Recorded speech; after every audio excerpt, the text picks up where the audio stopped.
She already turned it on. Oh, she got it out, so it shows through. Oh, good. Okay, man, y'all ready? Yeah. Okay, this is your boy DL Swag, entrepreneur over here, just trying to let everybody know what's up, man. This is our first video, man, so we just gonna come at you live and just talk a little bit about what it takes to be an entrepreneur, man. I'm nervous as hell right now. It's the first one, you know how it works. But anyway, this Darius here. How y'all doing? Darius. My son-in-law there. I got my daughter, beautiful daughter, and my beautiful niece right there. LaDonna, how y'all doing? Anyway, I just want to talk about what it takes to be an entrepreneur and how to get started being an entrepreneur. I guess it really don't take nothing. It just take getting started, man. That's the main thing to do is just get started. When you think about getting started, you think about you need all these different things to get started and everything. You find out you really don't. Just getting started, just getting going and everything, just like I say, pretty basic. So I just want to go around the table a little bit and just ask a couple questions, just see what everybody thinks coming off the heart and everything. So there's being an entrepreneur, what do you do right now? I own my own trucking company. I specialize in, yes ma'am. Where's kind of like the bank from or something? Yeah, go. Eddie. I got my own trucking company. It's called P's Infinite Transportation. We specialize in just Gulf Coast solutions. We take care of business down here, and I don't look to be all over the world because I don't know about all over the world. I know the area that I know, and I've been driving trucks for about 10 years now. I lied on my first application in order to get in position. Fake it till you make it. Hey, That's in the past. I ain't gonna lie, if you gotta lie, you gotta try, man. If you ain't cheating, you ain't trying to win. There you go. I lied to get the first job, and then the second one came along because of the first lie. Yeah. And then the next one came along, and I went from Class B CDL to Class A CDL. And I told him I had been driving the whole time. I've been driving Class B, which is the straight truck with the air brakes.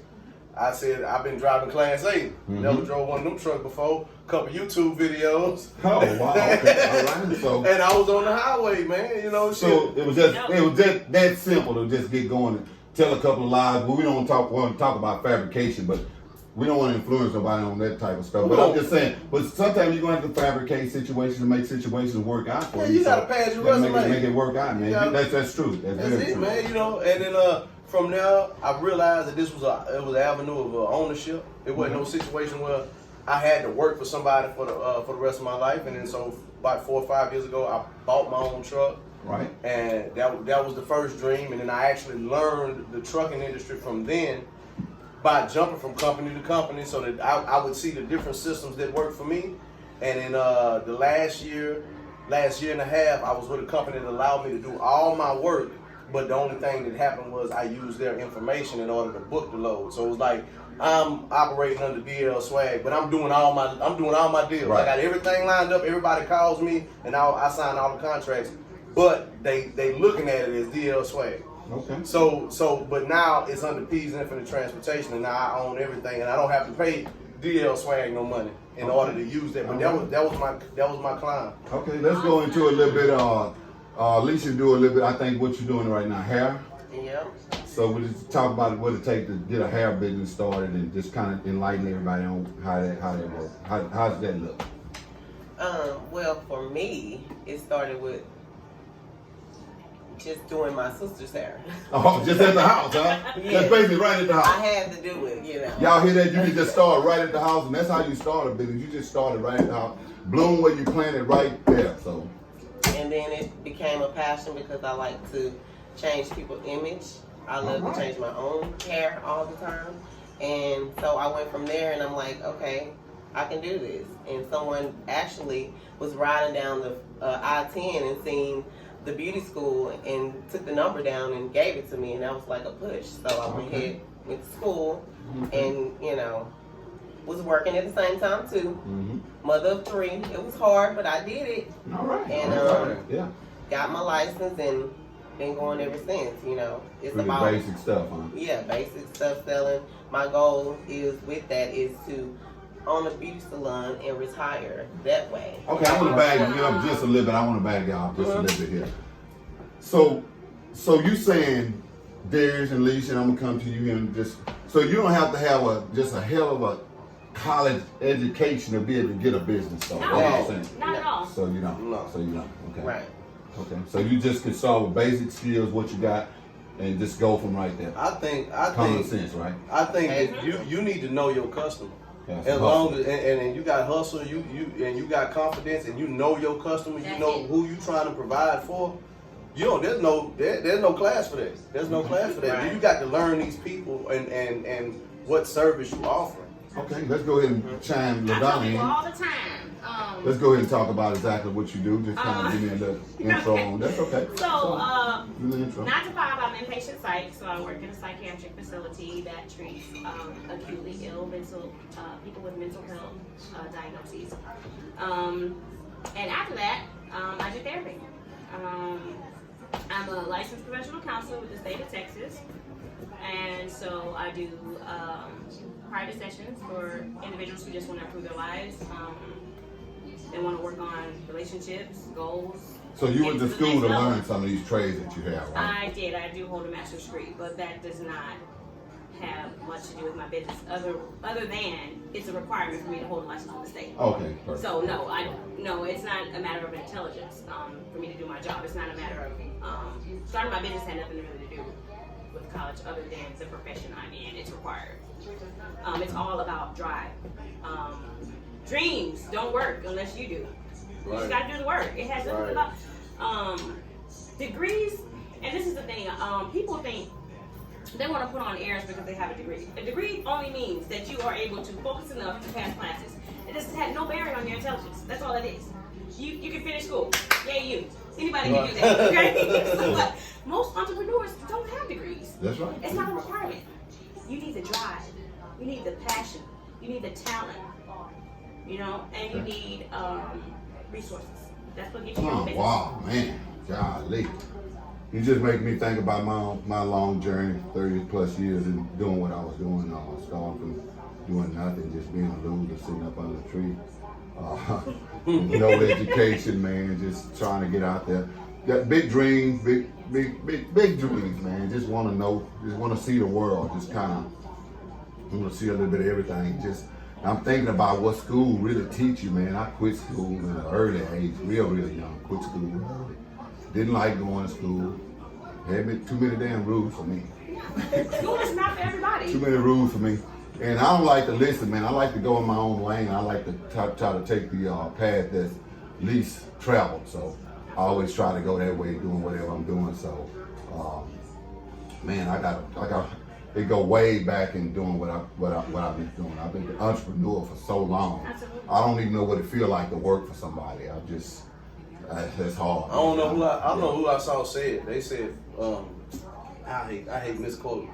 The dude said it take 10% of everything else to start a business and 90% nuts. For lack of better words. You just gotta really be willing to jump out the window. Steve Harvey had that one thing where he was talking about you jump out and you don't know if the parachute gonna open. Yeah. And then it's a beautiful thing when it do. Oh yeah. And that's the experience of an entrepreneur. Absolutely, Yeah. Darius. For so many years, I sat on my talents because I felt like I wasn't good enough. Oh, I need to go get more education. Education had absolutely nothing to do with it. Like I said, Yeah, you'll other than freeze the yourself license sometimes like requirements. that. Yeah, you'll freeze yourself. Scared. I had to tell myself, you know what I'm saying? I'm either gonna go or I'm gonna continue to be in the same position. I had to be made uncomfortable. Right. You know, I was like, you know what? There's more out there.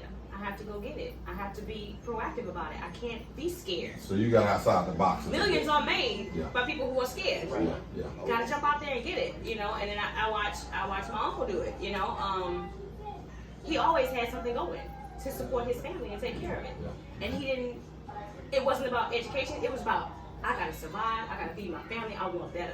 Yep. Well, I got a PhD in the streets. Absolutely. You know what I'm saying? I've seen it, I've done it. That's it. And I learned, man, I guess what my biggest lesson I got out of life, I looked at everything, I looked at people, they say, go and be all you can be. The teachers always told me, go be all you can be. And, you know, go get the big house, go get the big car, go get everything. And you know, school just teach you how to go get a job. That's what they teach you, how to go get a job and complete a task and do what you do. Be a part of the system. Yeah, be part of the system, right? The system. And I looked at, I know the minute you start to make it, you go get the big car, you get the big house, you get everything, and you stop and think about, man, society frown on you. Yeah. They tell you be all you can be, but as soon as you go be somebody say, well, you don't need that much. You don't have to. I don't know why. Now he a big shot and he think he's somebody. No, it's really not that, man. I'm the most positive person. I know everybody I'm sitting at the table with really, really positive people, man. And you know, sometimes when you be an entrepreneur, man, it's a lonely road, man, that you have to travel to try to get to the top. It's lonely at the top. So. And you get caught, like, just to add what you're saying, you get caught with that Floyd Mayweather syndrome. Everybody wanted to see Pretty Boy Floyd win early 2000. I was Pretty Boy Floyd, he the truth it. And then it's like, man, ain't nobody beat him yet. Yeah, everybody mad. Damn, I can't wait till this next guy got him. And it was like, he was destined to leave undefeated. He was destined to have to, anything in life. That's the only way you can make it is if you be committed. That's funny. I got a quick story, and I'm just gonna run through it real quick. You know, Ali was the heavyweight champion of the world, one of the greatest men ever, one of the greatest fighters, and he had this one fan that he noticed was at every one of his fights, and you always just see her in the crowd. Finally, he called up, hey, let me give you your autograph. You know, I see you here at every one of my fights. She said, you know what, I'm at every one of your fights because I can't wait to see you get your big mouth ass whooped. So that's crazy what people will say. That's it. You know, they believe in you, then once you get to the top, everybody frown on you and turn your back on you, man. That's how it works. So that's a lonely road. Tell me about your experience trying to get to the top. Just trying to start out and get going and what people feel about you. What you think? Man, I felt like a lot of folks was trying to pull me up under their wing. They seen I was ambitious. They seen I had what it took to get where I wanted to be. Mm-hmm. And after they kept telling me, no, oh, you don't want to get in this business. This business is too difficult. Mm-hmm. And I didn't listen to them, and I was able to succeed, and I started making strides, you know, in the trucking. So you got to be a little deaf a little bit. Yeah, you got to be deaf. I mean, some people gonna tell you, somebody gonna tell you you can't run through that door over there. Yeah. But you keep on hitting that motherfucker, it's gonna come down, bro. Oh wow. And that's it. So the way I looked at it was, if I keep on, as long as I keep on growing, people keep on giving me attention, whether it's negative or positive. I'm gonna grow from it, and I'm gonna make mistakes. I done took some losses, cuz. Oh yeah. I done took some. Oh man, I didn't fuck some shit up. Well, my mama told me. I'm sorry. This is what my mama told me before.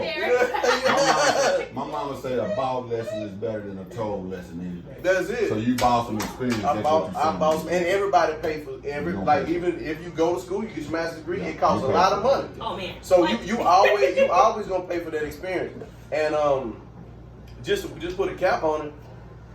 Once I got to where it was inevitable, then people start either falling off or hopping on. You know what I'm saying? It wasn't no more input or you should do it like this. So you just seen whatever trajectory I took worked for me. I didn't have to follow your exact footsteps.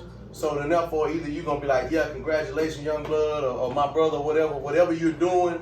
I'm happy for you. It's gonna be like, man, yeah, and he'll be out of there in a few years. He don't know what he's doing. So let me ask you. I want to ask you one other specific question. So let me ask you something. To be an entrepreneur and to make it up to the top, do you have to look a certain way? Not in my field. Do you have to speak? What about speaking? Do you have to speak a certain way? Do you just be yourself or what? I'm just myself. Okay, and, that's what I'm. You know, one problem I run across in the field that I am. This is just for the young people, the way you can understand. You don't have to speak a certain way. You know, you get your license and you do people hair probably for a discount price, you know, all your life. Mm-hmm. And then you get your license and then it's like, oh, that's too high. And I know my work. Mm-hmm. And I got to the point where I start rejecting them because I'm not, just because you're family or friends, I'm not going to, sell myself short. Right. So what are you saying? Family? Family. Come on. That will be the main ones to try. Yes, they'll be the main ones to try to short you. Yeah. But they'll go and pay somebody else. Yeah. Oh, okay. I don't believe in that. But they don't want to pay you. Okay. I don't believe in that at all. Okay, I am a customer of my family, and I pay her full price because guess what? She worked hard to get all those cosmetology hours. She worked hard to get that past that state exam. That stuff is not easy. Okay, And so let's she needs to be compensated for it, period. Let's Like, talk to the audience again. Let's go.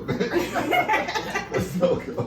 That's talk to the audience. Y'all hear that? Don't try to undercut. You know, no, support, don't do that support, because support. people work hard to get what they got. So your people that go to somebody else, they go pay the other man Yeah, what you can do for them. it's funny you say that. When I found out, I didn't really know that she did hair initially. Mm-hmm. When I found out that she did hair, I was like, oh, you know what? Why don't I put that money into my family? This is my family. And I saw her work. Her work was good work. Mm-hmm. And so, I'm sorry to my other stylist, my bad. But I believe in generational wealth. We are family. If we can't help us come up, then who will? Yeah. You know, we can't support each other, then who will? So Right. I wholeheartedly, Most definitely. hands down, I support her all the way, and I paid her full price. I'm like, no. Did she discount my hair? Did she leave stuff out? No. I look nice. And I think the benefit to that mentality is that one day when everything's bad, you don't have the money, something's terrible, you got a daughter that needs to go, you have that favor that you make and call in because of the relationship. Right. But that's because you spent 10 years paying the full price and you never asked nothing, and that respect level's there. Absolutely, You know, there is. Excellent point. Excellent point. You build relationships. That's how your business grows. your favors, you gain favor where you leave favor. So if you're not favorable to everybody in your community, your community ain't gonna be favorable to you. The universe will bring it back full circle every time. So I try to put out good. Let's get back on this entrepreneurial type thing. Being an entrepreneur, what roles you have to travel to be one, and what criticism you have to take, and what does it take, to get back off the flow once you feel like you hit that wall sometimes, because sometimes you're gonna hit that wall and feel like ain't nothing working out for you. You don't know if it's gonna work. You start self-doubting yourself again. What does it take to get back up from that there? And I just want to kind of go along. Man, my wife, man, take support, okay? But I needed a lot of support because I don't have any form of education.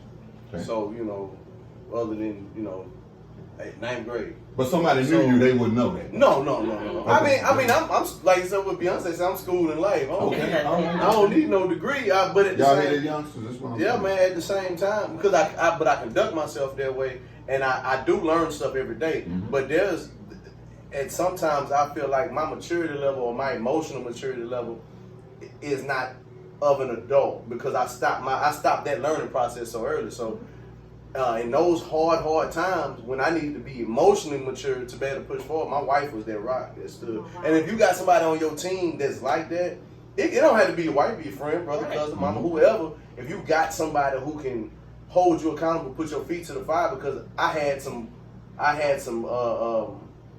a different past that I may have reverted back to, or I may have, that my wife wouldn't have allowed me to. So then that would have hindered my growth all the way. Because if I get in trouble or something go wrong in that situation, then everything that I built, this whatever, however many thousands of dollars that I've sunk into this company, I just lost because I made a stupid decision. So when I fell off, my wife being there really saved me a lot. Because you got to think about it, if you do fall off, because this is inside of my emotionally immature head. I'm thinking, man, everybody who said I wasn't gonna make it, they was right. Yeah. And man, I did all this for nothing. And then nah, because I'm not no person that I got money, so I clown on and try to dog people out or nothing like that. But you can even be as nice as you can to people, and they'll still be like, man, yeah, he bought us these drinks, but shit, they don't taste as good as they did when I bought them last week. They just want to see you off, Okay, Lisa, let's go ahead. That has I want to piggyback, sorry, on what they're saying. That has everything to do with that individual and not you, and that's what you have to focus on. One of my favorite quotes is never take criticism from somebody you wouldn't go to advice for. People are going to hate on you, especially if you're rising. People are not going to want to see it because they're reflecting on themselves and what their lack of. That's what that is. That has nothing to do with you. Let that be your motivation. Let haters be your motivation to get to where you want to Yeah, be. most definitely. Yeah. Absolutely. I couldn't. I couldn't quit. Never, because I had 3 individuals that was dependent on me. They were my push. They were my support. More than they knew. I had to survive for them. And like you were saying, I'm kind of a little different. I had to grow a little faster. because of those reasons. But you know, I'm grateful because I wouldn't be the person where I am today if it wasn't for them. So I didn't have any room. Of course, I had error, but like literally, I didn't have any room for error. Yeah, when you have somebody depending on you. So you ever hear them voices saying that you ain't gonna make it, you ain't good enough? A lot. That's some of the things that held me back for so long. Right there. You know what I mean? Because I mean, my kids, I felt like my life surrounded around them, but then it became a time in my life where I'm like, no, I know what I can do. I know the ambition I have. So let me exercise that. Let me do that. And ever since that voice was in my head, nothing can really stop me. So. Speaking of exercise, you got a session tomorrow. I do. I'm hurting right now. Yeah, just that entrepreneur. So go ahead, LaDonna, go ahead and tell me about the voices I have that to you say, hear. those are speaking from a therapist point of view. Sorry, y'all, I'm a therapist. Okay. Those are negative thought patterns. We all have them. Mm-hmm. That's for instance, you go into a job interview and you see, oh, I might not get this job. There may be somebody better than me. I may not be qualified. Blah blah blah blah. So you had those thoughts sometimes? Absolutely. When I went to go apply for jobs, but you have to switch the focus, the negative thought patterns with, instead of saying I may not get this job, you think of it as, oh, if I don't get this job, there's something better for me. There's a better fit. One of my coworkers told me one day, we were talking, and she said to me something so profound. She said, I embrace my no's because it gives me the opportunity to find my yes. And that's how you have to look at it. You know, you're gonna always hit or miss. You know, when you miss, it's for a reason. You bounce back stronger. That's right. Yeah, just thinking back, man. This journey, man. It's real, man.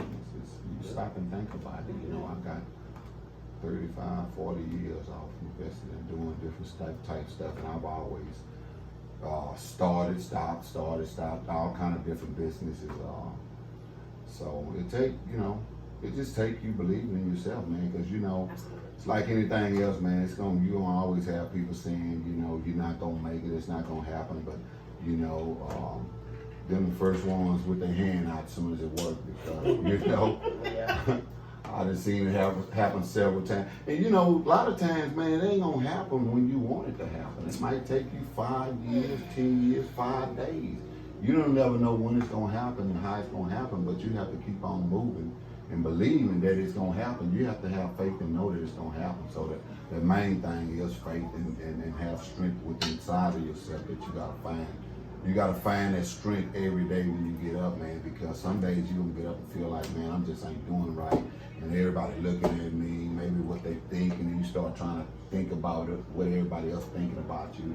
And had to do it to you. But the minute that you hit you hit rock bottom, you hit that wall, man, everybody gonna be right there. I told you you wasn't gonna make it. But when you break the ceiling on the other side, everybody gonna say, "Oh yeah, I knew he was gonna make it." And that's just funny how people seesaw in life, man. They go back and forth with their thoughts. Whoever winning, yeah, I'm over here. I kind of like what Alicia said. I just ride it down with what I believe in. Right. I'm here. I'm gonna stick here until it roll out. I'm gonna stick with it. Like they say, when life, when you get to the end of your rope sometimes, you gotta tie a knot and hang on even stronger, because you at the end of your rope, you don't have nothing else to fight with. You got to hold on, tie a knot and hold on tight as you can, man, and bite down on your mouthpiece. Sometimes you gotta bite down on your mouthpiece and throw your jabs and swing and do what you gotta do, because you gotta understand, life is a fight. Yeah, it's a fight. Yeah. And you gotta understand that, if you're gonna get hit, you might as well fight. Yeah. You put your head down, your helmet down, or whatever you got to do and run over somebody. It's just like on the field, it's competitive, it's what it is. But now, at the same time, you stop and think about life, man. You got different tools to make it in life. You can take a bat and put it in my hand. It's just a bat. You can take it and put it in Barry Bonds' hands. You got the greatest home run hitter ever in the world. So it's about what you can do with your particular tool. And if you know that's what you can't do with your tool, you need to understand that that's what I can't do with it. What's my purpose? So you have to find your purpose in life and figure out what it is. And you know, and it's not gonna come like they say. God say yes, no, and wait. So sometimes you have to wait. Sometimes you just gonna have to be still, and you're not gonna know which way to go, man. Don't let nobody project their fears on you. Yeah, and that's easy for people to do. And it's easy for you to do it to yourself. Yeah. Absolutely. Yeah. Like one of my fears, since we're talking about fears, like was the markets. There's so many therapists. I know so many therapists. I have so many colleagues. What am I like? How am I going to do this? And there was an analogy about bread in the store. Go into the store. How many different kinds of bread are there on the shelf? Oh, yeah. Mrs. Barris is not worried about sun cream. She still produces. That's what you have to think about it. You're going to bring something unique to your craft and your style. And that held me back. So I was like, what am I going to do in a world of a million therapists? But I do the things that I do. My unique personality, the way I approach things, the interventions I use are exclusive to me. And that's how you get over that naysayer. Oh, there's so many people. There's a place in the market for you. You just gotta make it. Yeah, you gotta believe in yourself, man. That's one thing. They say like it's funny that you use the bread. I use a steak analogy. So you go to Steak 48, they don't have no trouble selling steak. $100 steak, $200 steak, all that. You go to Denny's, they don't have no trouble selling steak. They got $8 steak, $12 steak. The only problems that they ever run into is when the person at Denny's try to sell somebody at Steak 48 a steak, and the people at Steak 48 try to sell somebody at Denny's a steak. Right. That's the only problem. So as long as if you want your prices or whatever your experience to be worth what Steak 48 offers, or if you want it to be worth what Denny's offers, and you need to find your customer and stick to it. Right. Stay in your lane. That's it.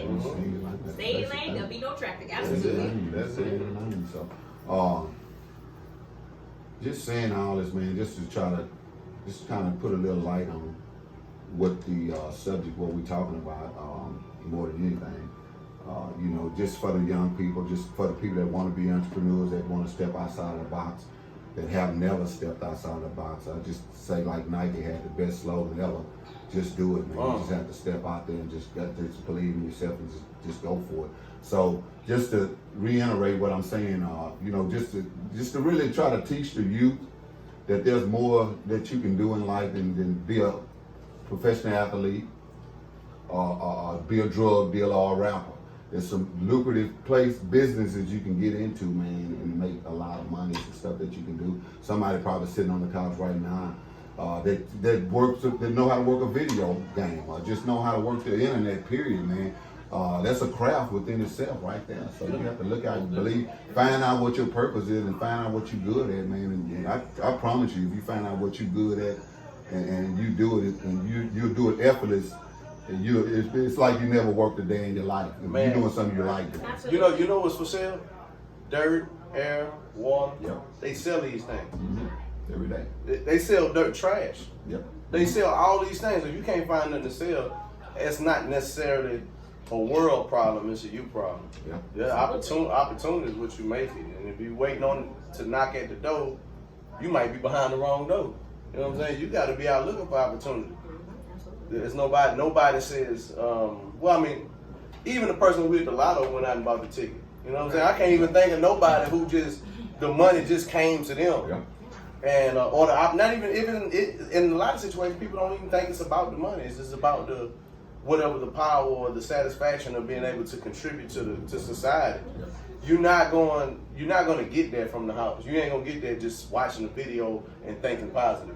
You got to plant the seed. You got to till the ground. You got to water it, and you got to make sure that everything is conducive for that to be a positive outcome. Okay. Final thoughts, man. I'm gonna just give you 30 seconds. Give me your final thoughts of what you think would it take to make it.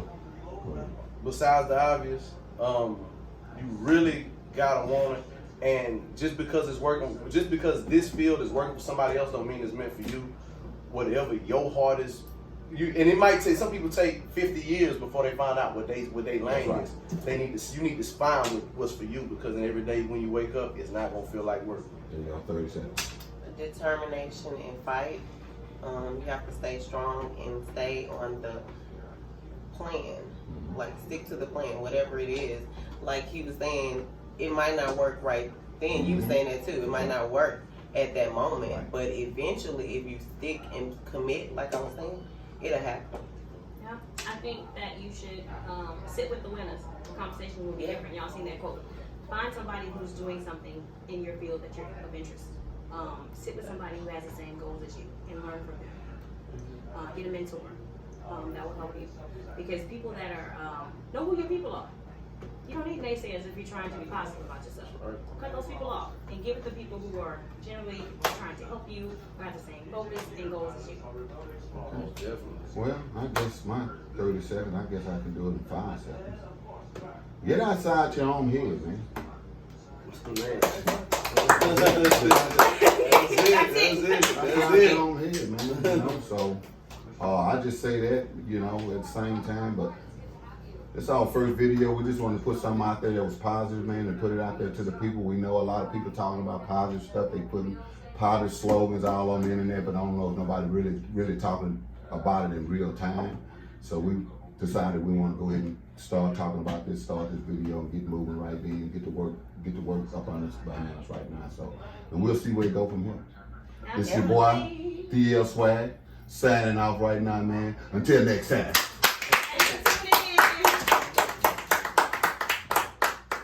All right, we got the first video.